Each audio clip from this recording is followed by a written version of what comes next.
ಸೇವಂತಿಗೆ ರೀ ಇದು ಸಸಿ ಪೂರ್ಣಿಮಾ ರೀ ಚಿತ್ರದುರ್ಗದಿಂದ ತಗೊಂಬಂದಿರಿ ಈಗ ಇದನ್ನ ಇಲ್ಲಿ ನಮ್ಮ ಕಡೆ ಸಿಗಲ್ರಿ ಅದು ಎಷ್ಟಿದ್ರೆ ಅಲ್ಲಿಗೆ ಹೋಗ್ರಿ ನರ್ಸರಿ ಅಲ್ಲೇ ಒಂದು 20 ನರ್ಸರಿ ಅದಾವ್ರಿ ಅಲ್ಲೇ ಸಿಗೋದ್ರಿ ಇದು ಅಲ್ಲಿಂದ ರೇಟ್ ₹1 ರೀ ಸಸಿ ಒಂದಾಗಿಗೆ ₹1 ರೀ ಒಂದಾಗಿಗೆ ₹1 ರೀ ಇದು ಎಷ್ಟು ಎಕರೆ ಹಚ್ಚಿಗೆ ಅಂದಿರಿ ಇದು ಒಂದು 3,000 ಐತ್ರಿ ಇದು ಅರ್ಧ ಎಕರೆ ಆಗ್ಬೋದ್ರಿ ಇದು ಅರ್ಧ ಎಕರೆ ಅಷ್ಟೇ ಈಗ ಎಷ್ಟು ಕೆಜಿ ಕುಂತೀರಿ ಎಷ್ಟಿಲ್ಲ ಈಗ ಮಿನಿಮಮ್ ಏನಂದ್ರೆ ಫಸ್ಟ್ ಚಲೋ ಸ್ಟಾರ್ಟ್ ಆದಾಗ್ರಿ 30ರಿಂದ 50 ತನ ರೀ ದಿನ ಡೈಲಿ ಕೆಜಿ 30ರಿಂದ 50 ಕೆಜಿ ತನ ರೀ ದಿನ ಈಗ ಏನೈತಿ ಕಮ್ಮಿ ಆಗೈತಿ ರೀ ಒಂದು ಸ್ವಲ್ಪ ಈಗ ನಾವು ಅಂದ್ರೆ ಸ್ಟಾರ್ಟ್ ಆಗಿ 2 ತಿಂಗಳಾತ್ರಿ ಕಾಲ ಇದು 2 ತಿಂಗಳ ಬಲ್ ಜೋರ್ ಬರೋದ್ರಿ ಇದು ಇಕ್ಕಟ್ಟು ಕಮ್ಮಿ ಆಗುತ್ತೆ ರೀ ಮತ್ತೆ ಒಳ್ಳೆ ಚಿಗುರು ಬರ್ಬೇಕ್ರಿ ಇದು ಕಡ್ಡೆಗೆ ಈಗ ಚಿಗುರು ಬಂದ ಮೇಲೆ ಮತ್ತೆ ಚಲೋ ಆಗುತ್ತೆ ರೀ ಈಗ ಅಗಿ ಹಚ್ಚಿಂದ 3-3.5 ತಿಂಗಳಿಗೆ ಹೂವು ಚಲೋ ಆಗುತ್ತೆ ರೀ ಹೂವು ಚಲೋವಾಗಿಂದ 2 ತಿಂಗಳಿಗೆ ಕಟ್ರಿ ಇದು ಮತ್ತೆ ಮುಂದೆ ಬರಲ್ಲ ಇದು ಮತ್ತೆ ಕಿತ್ತೋಗ್ರಿ ಮತ್ತೆ ಬೇರೆ ಸಸಿಯಿಂದ ಹಚ್ಚೋಕ್ರಿ ಇಲ್ಲೇ ಸಸಿ ಮಾಡಕ್ ಆಕತ್ತಂತ್ರಿ ಅದು ನಮ್ಮಿಂದ ಮಾಡೋದಾಗಲ್ಲ ಅವೆಲ್ಲ ಕೆಮಿಕಲ್ ಅದಾವು ಅವನ್ನೆಲ್ಲ ತರ್ಬೇಕಲ್ಲ ಹಂಗಾಗಿ ಆದಷ್ಟು ಕಷ್ಟ ಬಿಡೋದಾಗಲ್ಲ ನಮ್ಮಿಂದ ಇಲ್ಲಿ ಇದ ಕಡ್ಡಿನ ಮಾಡ್ತಾರಂತ್ರಿ ಅವ್ರು ಹೆಂಗ್ ಮಾಡ್ತಾರೆ ಏನೋ ಅದನ್ನ ನೋಡ್ಕೊಂಡ್ರೆ ಗೊತ್ತಾಗುತ್ತೆ ರೀ ಅದನ್ನ ಸಸಿ ರೀ ಈಗ ದಿನ ಎಷ್ಟು ಕೆಜಿ ಹಾಕೊಂತೀರಿ ಈಗ ದಿನ ಈಗ ಕಮ್ಮಿ ಆಗೈತಿ ಅಂದ್ರೂ 15-20 ಕೆಜಿ ಬರ್ತ ನೋಡ್ರಿ ದಿನ 20 ಕೆಜಿ ಎಲ್ಲಿ ಕಳ್ಸಕೊಂಡ್ರಿ ಮಾರ್ಕೆಟ್ ತವರ್ಗೇರಿ ರೀ ಅಲ್ಲಿಂದ ಇಲ್ಲಿ ಅಡ್ಡೋಣಿ ಕನಗೇರಿ ರೀ ಹಂಗ ಅತ್ತಾಗೊಂದಿನ ಇತ್ತಾಗೊಂದಿನ ಕಳಿಸ್ತೀವಿ ಒಂದ ಕಡೆ ಫಿಕ್ಸ್ ರೇಟಾ ಇದು ಫಿಕ್ಸ್ ರೇಟ್ ರೀ ಇದು ₹100 ಫಿಕ್ಸ್ ರೇಟ್ ಫಿಕ್ಸ್ ಇದು ಫಿಕ್ಸ್ ರೇಟ್ ₹100 ಅರೇಕ್ ಹೆಂಗ್ ಕೆಜಿ ಕೊಡ್ತೀರಿ ಕೆಜಿ ಗಟ್ಟಲೆ ಅಲ್ರಿ ಕೂಲಿ ₹300 ರೀ ಅದ ₹300 ಒಬ್ಬರಿಗೆ ₹300 ರೀ ಒಟ್ಟು ಎಷ್ಟ ತರ ಇರಲಿ ಮುಂಜಾನೆ 8:30 9ಕ್ಕೆ ಬರ್ತಾರೆ 6 ಗಂಟೆ ಮಟ್ಟ ಇಲ್ರಿ 12 1 ಗಂಟೆ ಮರಿ ಆಟ ಹರಿತಾರ್ರಿ ಮತ್ತೆ ಗ್ಯಾಪ್ ಮಾಡ್ತೀವಿ ಬದ್ಲಿ ಕೆಲಸಕ್ಕೆ ಹಚ್ತು ಅವ್ರನ್ನ ಮತ್ತೆ ಸಾಯಂಕಾಲ ಬೇಕಾತಂದ್ರೆ 4-5 ಗಂಟೆಲಿಂದ ಹರಿಸ್ತೀವಿ ಕಡೆ ಹೂವು ಇದ್ದಾಗ 1 ಕ್ವಿಂಟಲ್ ಹರಿದ್ರಿ ಒಂದೊಂದು ದಿನ ಅಮಾವಾಸ್ಯೆ ಇದು ಚಟ್ಟಮಾಸಿ ನೋಡ್ರಿ ಅದು ಕಾರ್ತಿಕ ಅಮಾವಾಸ್ಯೆ ಚಟ್ಟಮಾಸಿ ರೀ 3 ದಿನ 1.5 ಕ್ವಿಂಟಲ್ ಹರಿದ್ರಿ ಅದನ್ನ ಹೆಂಗಿದ್ ಲಾಭ ಅನ್ಸುತ್ತ ಹೂ ಬೆಳೆ ಲಾಭ ಐತ್ರಿ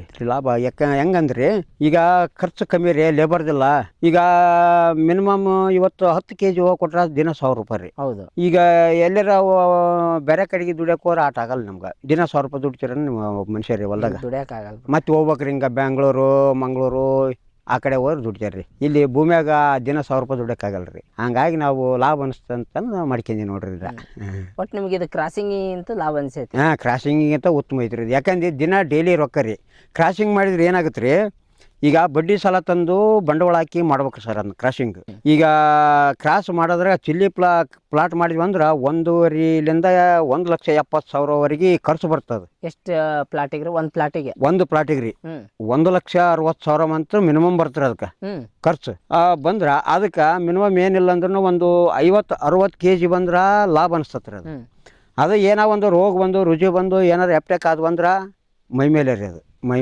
ಮೇಲೆ ಅದು ಅಂದ್ರಿ ಈಗ ಬೀಜ ಕೊಟ್ಟಿಂದ 6 ತಿಂಗಳಿಗೆ ರೊಕ್ಕ ಬರ್ತಾವ್ರಿ ಅವು ಈಗ ನಾವು ಬೇರೆ ಕಡೆಗೆ ಬಡ್ಡಿ ಸಾಲ ತಂದು ಬಂಡವಾಳ ಹಾಕಿರ್ತೀವಿ ಈಗ 1 ವರ್ಷಕ್ಕೆ ಬಡ್ಡಿ ಏನಾಗುತ್ತೆ ರೀ ಈಗ 1.5 ಲಕ್ಷಕ್ಕೆ ಭಾಳ ಆಗುತ್ತೆ ರೀ ಹಂಗಾಗಿ ಅದು ಎಲ್ಲಿ ಬಡ್ಡಿ ಕಟ್ಬೇಕು ಬಿಡು ಮರಯ ಅಂತಂದು ಸುಮ್ಕೆ ಅದೊಟ್ಟು ಇನ್ನೂ ಮಾಡ್ಕೊಂತ ಹೋಗ್ಬೇಕಂತ ಮಾಡಾಕತ್ತಿ ನೋಡ್ರಿ ಈಗ ಅದಕ್ಕೆ ಲಾಭ ಕಾಣಿಸುತ್ತೆ ನಮ್ಗೆ ದಿನ 15-20 ಕೆಜಿ ಡೈಲಿ ಗುಲಾಬಿ ದಿನ ಒಂದು 3-4 ಕೆಜಿ ಬರ್ತಾರೆ ಈಗ ಅಂದ್ರೆ ಇದು ಒಂದು 20 ಕೆಜಿ ಅಂತಂದ್ರೆ ಇದು ಒಂದು 2,000 ಅದು ಒಂದು 300-400 ಒಂದು 2,500 ದಿನ 2,500 ನೋಡ್ರಿ ದಿನ 2,500 ದುಡಿಯಾಕ ಒಂದ್ 2 ಎಕರೆ ಹೊಲ್ದಾಗ ಅಲ್ಲ ಇದ ಒಂದ್ ತಿಂಗಳ 60-70 ಆಗ್ಬಿಡುತ್ತಲ್ಲ ಆಕತ್ರಿ ಖರ್ಚಿಲ್ಲ ಐತ್ರಿ ಖರ್ಚು ಇದು ಯಾಕಿಲ್ಲ ಅಂದ್ರೆ ಅಪ್ಪ ಅದ್ರ ಒಟ್ಟು ಸೀಡ್ಸ್ ನೋಟ್ ಖರ್ಚು ಅಲ್ಲ ಇದು ಅಲ್ಲ ಆಗಲ್ದಾಗ ಒಂದ್ 20,000 ಖರ್ಚಾಗ್ಲಿ ಹೋಲ್ಬಿಟ್ರಿ 20-30 ಹೋಗ್ರಿ ಖರ್ಚು ಈಗೊಂದು ಈಗ ಮಿನಿಮಮ್ ಏನಂದ್ರಿ ಅದನ್ನ ಆ ಓರೆ ಹೊತ್ನಾಗ ರೀ ₹30,000 ಲೇಬರಿಗೆ ಕೊಟ್ಟಿನ್ರಿ ಅದನ್ನ ರೇವತ್ನಾಗ ಅದು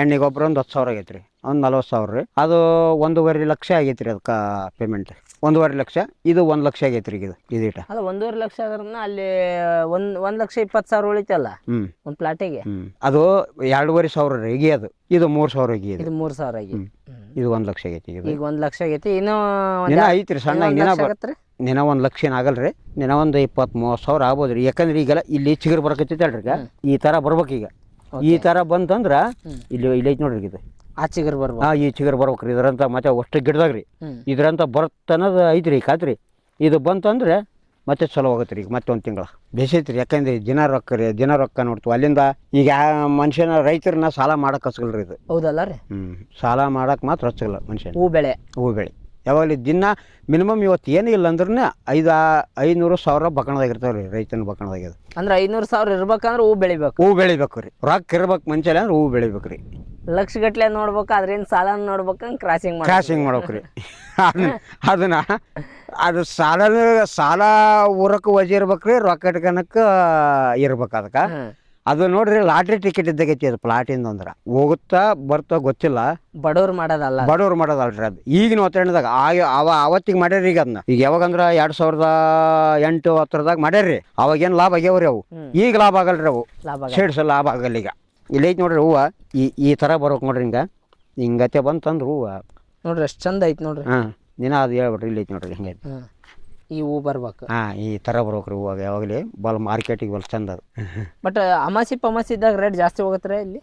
ಜಾಸ್ತಿ ಹೋಗುತ್ತೆ ರೀ, ಅಮಾಸಿ ಜಾಸ್ತಿ ಆಗುತ್ತೆ ರೀ. ಅಂದ್ರೆ ನಾವು ಒಪ್ಪಂದ ರೇಟ್ ಕೊಟ್ಟಿವಲ್ರಿ, ಹಂಗೆ ನಮ್ಗೆ ಕೇಳಕ್ಕೆ ಬರಲ್ಲ. ಈಗ ಬಿಡಿದಿಂದಾಗ ಏನಾಗ್ತದೆ, ಬಿಡಿದಿನ ಕಮ್ಮಿ ಹೋಗುತ್ತೆ ಹೂವು, ರೇಟನ್ನು ಕಮ್ಮಿ ಇರುತ್ತೆ ರೀ. ಈಗ ನಮ್ಮದು ಬಿಡಿದಿನ ಅದ ರೇಟ, ಬಿಡಿದಿನ ಅಮಾಸಿ ಸೇಮ್ ಅದ ರೇಟ ರೀ. ಹಂಗಾಗಿ ನಾವು ರೇಟಿನ ಬಗ್ಗೆ ಏನು ವಿಚಾರ ಮಾಡಲ್ಲ ರೀ. ಹೆಚ್ಚಾಗಿದ್ರೆ ಕಮ್ಮಾಲಿ $100 ಫಿಕ್ಸ್ ಕೊಡಬೇಕು ನಮಗೆ ಅವರು. ಅದಿದೆ ಬೆಳೆದ ಎರಡು ಹಾಕ್ಯಂದಿರಲ್ಲ. ಅಳದಿದ್ದು ಬೆಳೆದು ಎರಡು ಬೇಕ್ರಿ. ಈ ಅಳದಿದ್ದ ಭಾಳ ರೀ ಹೋಗೋದು ನಮ್ಮ ಕಡೆ. ಇಲ್ಲಿ ಇದು ಬೆಳೆಯೋದು ಅಳದಿದ್ದು ಕಮ್ಮಿ ಹೋಗೋದು. ಹೌದ್ರಿ, ಹಳದಿ ಹೋಗಲ್ಲ. ಹಳದಿ ಕಮ್ಮಿ ಹೋಗೋದು, ಅದು ಭಾಳ ತಗೊಳಲ್ಲ ಅದನ್ನ. ಯಾಕಂದ್ರೆ ಬೆಳೆದ ಭಾಳ ಕೇಳ್ತಾರ್ರಿ ಇಲ್ಲಿ, ಚಂದ ಇರುತ್ತೆ, ಚಂದ ಆಗಲ್ಲ. ಹಂಗಾಗಿ ಈ ಮಲ್ಲಿಗೆ ಹಾಕೋದೇನ ಇದನ್ನ ಹಾಕೋದೇನ ಒಂದ ಅಂತಾರ. ಹಂಗಾಗಿ ಬೆಳೆದ ಜಾಸ್ತಿ ಕೇಳೋದ್ರಿ. ಈಗ ಶೇಂಗಾ ಹಾಕಿವ್ರಿ, ಅರ್ಧ ಕ್ವಿಂಟಲ್ ಶೇಂಗಾಕ ಎಷ್ಟು ರೀ ಅದು? 6,500 ಬೀಜ ತರಕ. ಅಲ್ಲಿಂದ ಕಳ್ಯಾಕ ಒಂದು 5,000 ರೂಪಾಯಿ, 11,000-12,000 ರೂಪಾಯಿ ಖರ್ಚಾಗೈತ್ರಿ ಈಗ ಅದಕ್ಕೆ. ಮತ್ತು ಈಗ ನಾಳೆ ಕಿತ್ತ ಕೂಲಿ, ಹರಿಯ ಕೂಲಿ ಅಂದ್ರೆ ಒಂದು 15,000-20,000 ರೂಪಾಯಿ ತನಕ ಖರ್ಚು ಬರ್ತೀರಿ. 20,000 ರೂಪಾಯಿ ಶೇಂಗಾಗಲ್ಲವು. ಏನ್ರಿ ದನ ಸಲುವಾಗಿ ಒಟ್ಟಾಗುತ್ತೆ. ನಾವು ವಿಚಾರಕ್ಕೆ ಮಾಡ್ಕೊಂಡಂಗೆ ನೋಡ್ರಿ ಅವನ್ನ ಶೇಂಗಾ ಬೆಳೆಯೋದ್ರಿ. ಅಲ್ಲ ಮತ್ತೆ ಎಲ್ಲರೂ ಶೇಂಗಾ ಬೆಳೆಯೋದು ಹಿಂಗೈತೆ ಅಂದ್ರೆ ನಾಳೆ ಶೇಂಗಾ ಎಣ್ಣೆ ಸಿಗೋದು ಕಷ್ಟ ಐತಲ್ಲ. ಮತ್ತು ಆಗ ಯಾವುದೋ ಒಂದು ನಡೀತಿರ್ತೈತೆ ರೀ. ಆಗ ನಾವು ಒಬ್ಬರು ಮಾಡಲ್ಲ ಅಂದ್ರೆ ಹಂಗೆ ಬೆಳಿತಿರ್ತಾರೆ ರೀ, ಆಗ್ತಿರ್ತದೆ. ಆಗ ಹೋಗೋದ್ರಿ. ಅಲ್ಲಿ ಮಂತ ರೈತರ ಹಿಂಗತೆ ವಿಚಾರ ಮಾಡ್ಬಿಟ್ರೆ ಹೆಂಗಂತ ಅಂದ್ರೆ ಮಾಡ್ತೀವಿ ರೀ ನಾವು. ಅದನ್ನ ಬರೀ ಇದನ್ನ ಮಾಡಲ್ರಿ, ಅದನ್ನ ಮಾಡ್ಕೊಂತ ಮತ್ತೆ ಎಲ್ಲದಕ್ಕೂ ಬೇಕಲ್ಲ. ಬರೀ ನೋವು ಬೆಳ್ಕಂತ ಮುಂದೆ ದಾರಿ ಬೇಕಲ್ರಿ ಮತ್ತೆ. ಇದನ್ನು ಮಾಡ್ಬೇಕು, ಬೆಳ್ಕಂತ ಇದನ್ನು ಮಾಡ್ಬೇಕ್ರಿ, ಅದನ್ನ ಮಾಡ್ಬೇಕ್ರಿ. ಮತ್ತು ಅದ ಚಜ್ಜಿ ಅದು ಶೇಂಗಾದ ಹೊಲ್ಕರಿ 1 ಪ್ಯಾಕೆಟ್ ಚಜ್ಜಿ ಹಾಕಿದ್ದೆ, 30 ಪ್ಯಾಕೆಟ್ ಚಜ್ಜಿ ಆಗೈತಿ. ಎಲ್ಲದ ಮಾಡ್ಕೊಂತೀರ ಅಂದ್ರೆ ನಾವು ಇದು ಒಂದ ಅಂದ್ರೆ ಏನಾಗಲ್ಲ, ಅಷ್ಟು ಮಾಡ್ಕೊಂತ ಹೋಗ. ಹೊಲ ಎಷ್ಟೈತಿ ಗೌಡ್ರ? ಹೊಲ 2.5 ಎಕರೆ ಆಗತ್ತೆ ರೀ. ಅಷ್ಟೇ ರೀ. ಅಂದ್ರೆ ಸಣ್ಣ ರೈತರಿಗೆ ಇಂಥವೆಲ್ಲ ಭಾರಿ ಸಣ್ಣ ರೈತರಿಗೆ ಚಲೋ ನೋಡ್ರಿ ಇದು ಹೂವ. ದೊಡ್ಡ ರೈತರಿಗೆ ವರ್ಕೌಟ್ ಆಗಲ್ರಿ ಇದು. ಸ್ನೇಹಿತರೆ ನೋಡಿ, ನಮ್ಮ ಬಸಪ್ಪಣ್ಣವರು ಕ್ರಾಸಿಂಗ್, ನಮ್ಮ ಕೊಪ್ಪಳ ಡಿಸ್ಟಿಕ್ಕಲ್ಲಿ ಕ್ರಾಸಿಂಗ್ ಅಂದರೆ ತುಂಬಾ ಫೇಮಸ್ಸು. ಎಲ್ಲ ಥರದ ಕ್ರಾಸಿಂಗ್ ಇದೆ. ಚಿಲ್ಲಿ ಕ್ರಾಸಿಂಗ್ ಮಾಡ್ತಾರೆ, ಟೊಮೊಟೊ ಕ್ರಾಸಿಂಗು, ಕಲ್ಲಂಗಡಿ ಕ್ರಾಸಿಂಗ್, ಎಲ್ಲ ಕ್ರಾಸಿಂಗ್ ಮಾಡ್ತಾರೆ. ಎಲ್ಲ ತರಕಾರಿಗಳು ಕ್ರಾಸಿಂಗ್ ಮಾಡ್ತಾರೆ. ಅಂಥದ್ದು ಮಾಡ್ತಿದ್ದವ್ರು ಇವರು. ಸೊ ಅದನ್ನು ಬಿಟ್ಟು ಈಗ ವಾಪಸ್ಸು ಸಾಂಪ್ರದಾಯದಂತೆ ಹಳೆ ಕೃಷಿ, ನಮ್ಮ ಹೂ ಬೆಳೀತಾ ಇದ್ದಾರೆ. ಆ ಕಡೆ ಗುಲಾಬಿ ಬೆಳೀತಾರೆ, ಮಿರಾಬುಲ್ಲು ಗುಲಾಬಿ ಬೆಳೀತಾರೆ. ಮಧ್ಯದಲ್ಲಿ ಒಂದಿಷ್ಟು ಸುಗಂಧರಾಜ ಹಾಕ್ಕೊಂಡಿದ್ದಾರೆ, ಇನ್ನೂ ಬಂದಿಲ್ಲ ಅದು. ಅದ್ರದ್ದು ಈ ಕಡೆ ಮತ್ತೆ ನಮ್ಮ ಸೇವಂತಿಗೆ ಹಾಕ್ಕೊಂಡಿದ್ದಾರೆ. ಸೊ ನಾವು ಸೇವಂತಿಗೆ ಬೆಳೆನ ನಾವು ನಮ್ಮ ಭಾಗದಲ್ಲಿ ಉತ್ತರ ಕರ್ನಾಟಕದಲ್ಲಿ ಅಂತಂದ್ರೆ ಈ ಲಕ್ಕುಂಡಿ ತುಂಬಾ ಫೇಮಸ್ಸು. ಸೊ ಅಲ್ಲಿ ಯಾರೋ ಅವ್ರು ಬೀಗರು ಹೇಳಿದ್ರಂತೆ ಸೇವಂತಿಗೆ ಬೆಳೀರಿ ಲಾಭ ಐತೆ ಅಂತ. ನಿಮ್ ತಮ್ಮರು ಹೇಳಿದ್ರ? ಅವ್ರ ತಮ್ಮರು ಹೇಳಿದ್ರಂತೆ ಲಾಭ ಐತಿ ಸೇವಂತಿಗೆ ಬೆಳೀರಿ ಅಂತಂದು. ಈಗ ನೋಡ್ರಿ ಅವ್ರು ಸೇವಂತಿಗೆ ಬೆಳೆದು ಒಂದು 2 ಎಕರೆ ಇದೆ ಅವ್ರದ್ದು ಇರೋದ್ವಲ್ಲ. ಅಷ್ಟರಲ್ಲೇ ತಿಂಗಳ ಒಂದು 60,000-70,000 ರೂಪಾಯಿ ದುಡಿಮೆ ಮಾಡ್ಕೊಂತಾರೆ. ಜೊತೆಗೆ ಅದರಲ್ಲಿ ಒಂದಿಷ್ಟು ಖರ್ಚು ಇರುತ್ತೆ. ಒಂದು ತಿಂಗಳ 30,000-40,000 ರೂಪಾಯಿ ಅಂತ ಆರಾಮಾಗಿ ಉಳಿಸ್ತಾರೆ ಅಂತಂದು ಹೇಳ್ಬೋದು. ಭಾಳ ಖುಷಿ ವಿಚಾರ ಇವತ್ತು. ಕ್ರಾಸಿಂಗ್ ಅನ್ನೋದೈತಲ್ಲ, ಅದು ತುಂಬ ಭೂಮಿನ ಹಾಳು ಮಾಡುತ್ತೆ. ಯಾಕಂದರೆ ಅಲ್ಲಿ ಎಣ್ಣೆ ಗೊಬ್ಬರ ಹಾಕೋದು ತುಂಬ ಜಾಸ್ತಿ. ಈ ಬೆಳೆಗೆ ಹೋಲಿಸ್ಕೊಂಡ್ರೆ ಅಲ್ಲಿ ತುಂಬ ಕೆಮಿಕಲ್ ಸ್ಪ್ರೇ ಮಾಡಬೇಕಾಗತ್ತೆ. ನಮ್ಮ ಭೂಮಿನ ಹಾಳು ಮಾಡುತ್ತೆ, ಜೊತೆಗೆ ಭೂಮಿನೂ ಉಳಿಯಲ್ಲ. ಹೌದು. ಸೊ ಭೂಮಿನೂ ಹಾಳು ಮಾಡುತ್ತೆ, ಜೊತೆಗೆ ನಮ್ಮ ಆರ್ಥಿಕ ಪರಿಸ್ಥಿತಿನೂ ಕೆಡಿಸುತ್ತದೆ. ಯಾಕಂತಂದ್ರೆ ಈಗಿರೋ ಹಾಲಿನ ರೇಟು ಅದೆಲ್ಲ ತುಂಬಾ ಜಾಸ್ತಿ ಆಗಿರೋದ್ರಿಂದ ಆರ್ಥಿಕ ಪರಿಸ್ಥಿತಿನೂ ಕೆಡಿಸುತ್ತೆ ಅಂತ ಹೇಳ್ಬೋದು. ಸ್ನೇಹಿತರೆ, ನಿಮಗೆ ಏನು ಅನಿಸುತ್ತೆ ಅನ್ನೋದು ಕಮೆಂಟ್ ಮಾಡಿ. ನಮ್ಮ ಬಸಪ್ಪಣ್ಣವ್ರಿಗೆ ನಾವು ಧನ್ಯವಾದ ತಿಳಿಸ್ತೀವಿ. ಸಿಗೋಣ ಮತ್ತೆ ಮುಂದಿನ ವಿಡಿಯೋದಲ್ಲಿ. ಅವ್ರದ್ದು ಸುಗಂಧರಾಜ್ ಬರುತ್ತೆ ನೆಕ್ಸ್ಟು ಫುಲ್ಲಾಗಿ, ಅವಾಗ ಬರೋಣ. ಇದೆಲ್ಲ ಒಂದ್ಸರಿ ಬೆಳಗ್ಗೆ ಬಂದು ಶೂಟ್ ಮಾಡೋಣ ಇನ್ನೊಂದ್ಸರಿ. ಸೊ ಅಲ್ಲಿವರೆಗೂ ನಿಮ್ಮೆಲ್ಲರಿಗೂ ನಮಸ್ಕಾರ. ಬಸಪ್ಪಣ್ಣವ್ರಿಗೂ ಧನ್ಯವಾದ. ನಮಸ್ಕಾರ.